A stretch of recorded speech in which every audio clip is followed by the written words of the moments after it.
Welcome to the Elder Within podcast. I'm your host, Corinna Stoffel.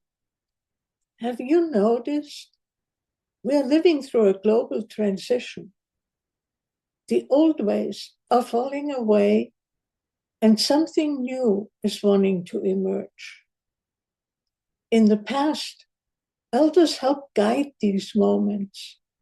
They offered steadiness, wisdom, and perspective.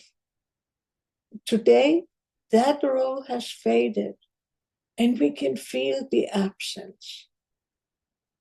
Many people are searching for quick fixes. We react, we resist, we try to rebuild without listening deeply. Being an elder isn't reactive, it's a way of being. In this podcast, we explore the qualities of an elder, not as concepts, but as lived experience. How we listen, how we see, how we walk in the world. Thank you for being here. Let's begin. Hello and welcome. Here we are again. What is elderhood? That's a good question. Elderhood is not about age, but a way of being that anchors presence, clarity, discernment, and long view.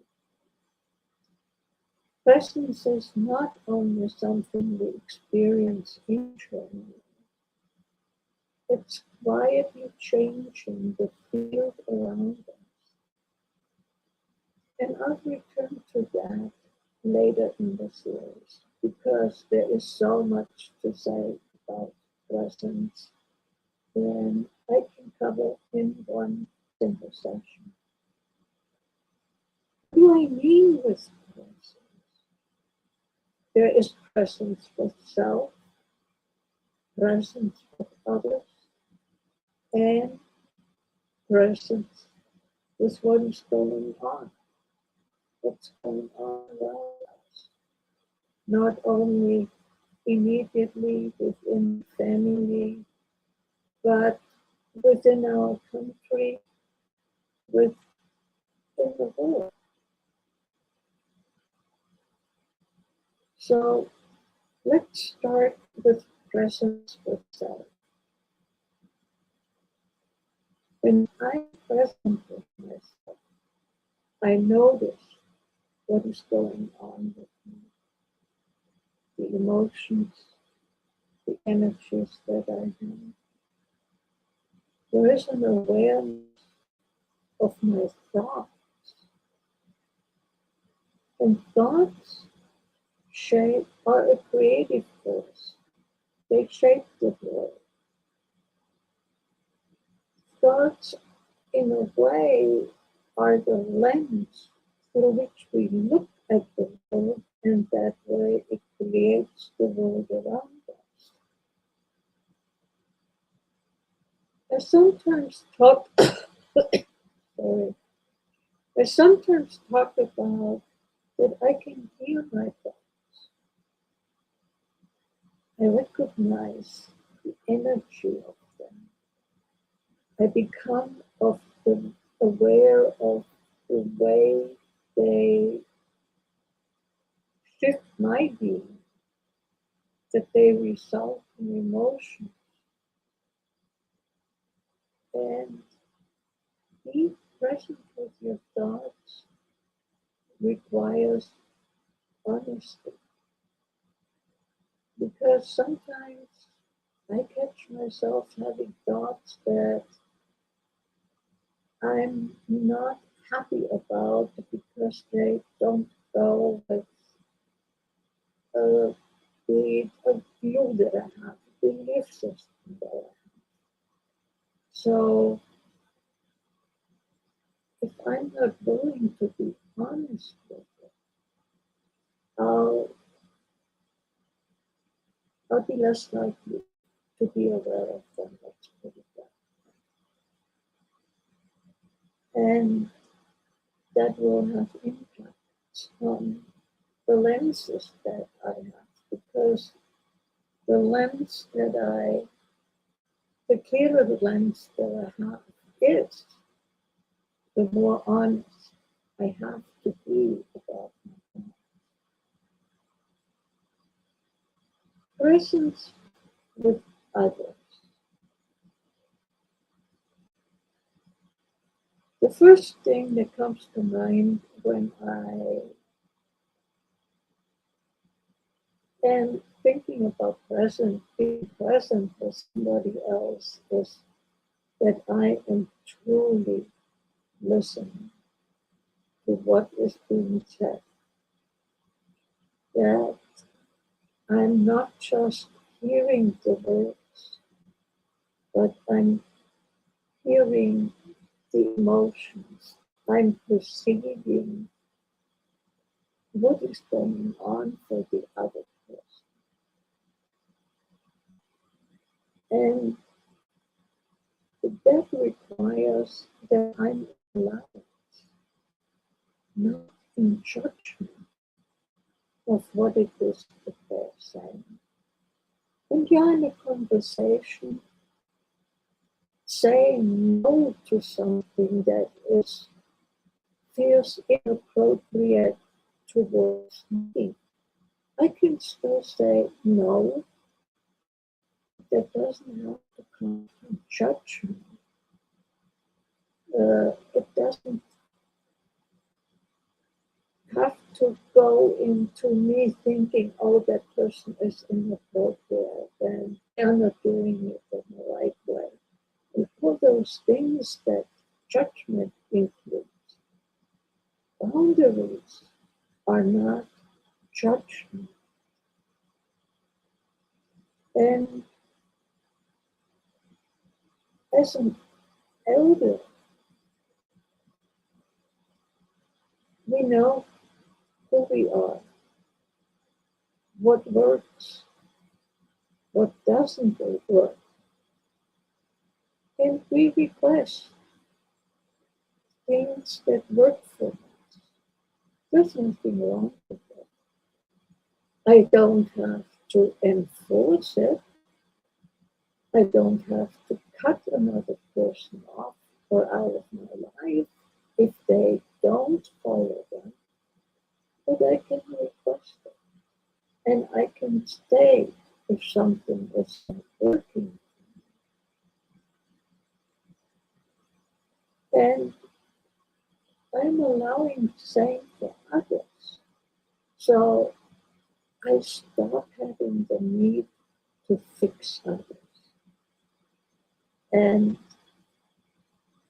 over the years, I have become aware of how much that is, or used to be, I have to be honest, underneath it. I have become a lot better in that sense. And I can let others be without having to say, I don't agree with that, and with the intention of telling them that they are wrong and that they need to change their mind. So let's be clear about that. A different perspective is something I can have that doesn't make the other wrong. There are many different ways of looking at something. There is not just one truth, the truth. And I don't have the truth. I'm very clear about that. So, can we agree to disagree? I think that's the easiest way to put it. As an elder, we also retain a flexibility, the ability to look from different angles. And I have noticed that older people can become inflexible because they know what is right. They've lived their life this way for however many years. And the right is based on their point of view. It doesn't mean, again, that there is a fixed truth, something that cuts across everybody and everything. That is true always.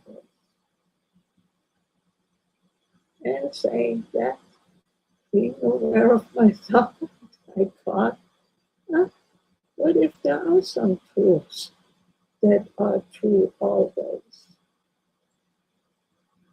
That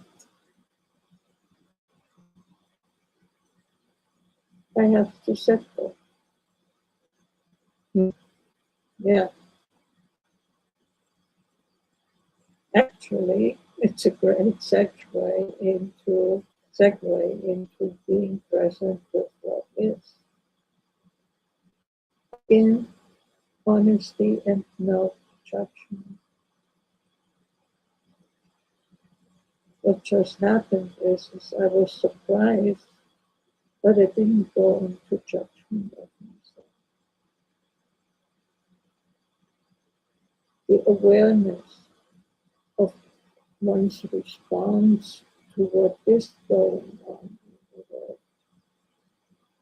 How am I responding? What am I thinking? What are questions that I'm asking?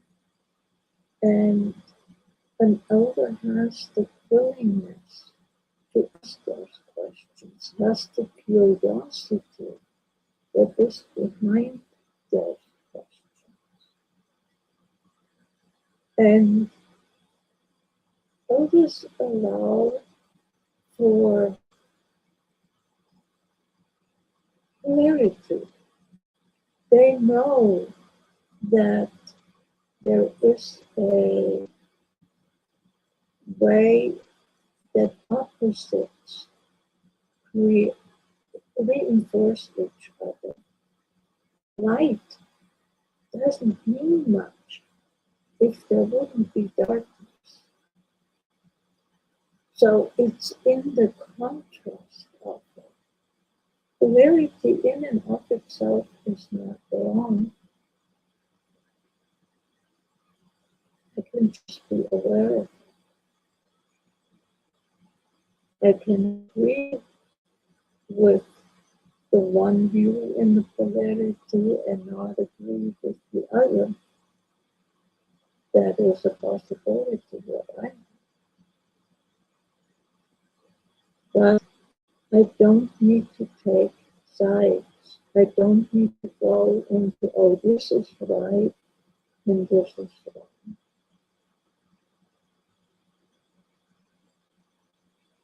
Elders deeply know that everything is connected. And there is an awareness. If connections are broken, then things tend not to work well or smoothly. So if we're faced with something that is not working well, then maybe the question is, what are the connections that are not seen, understood, maintained? Again, it's bringing the curiosity.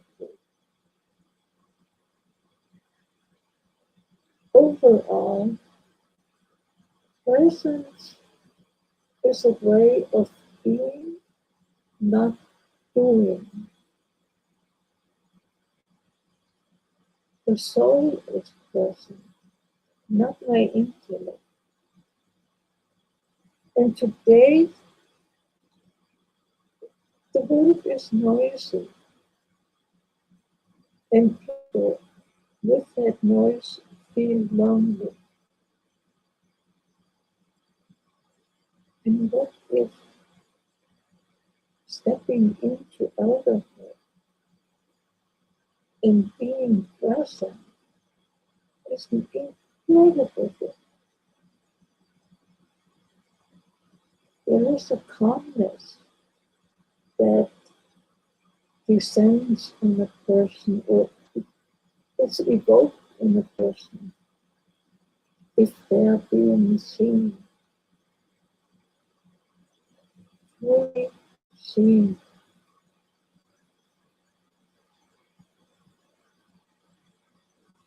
The ability to see myself is necessary for my ability to see others for who they are. It's a necessity.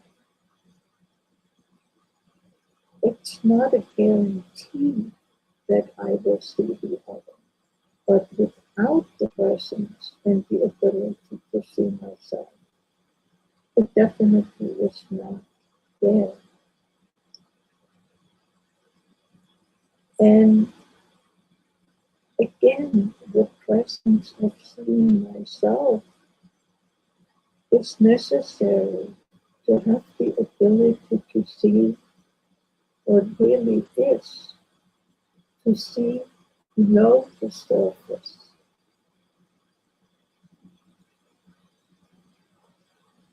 And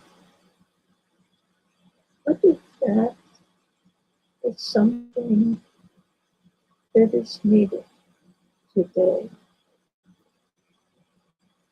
What if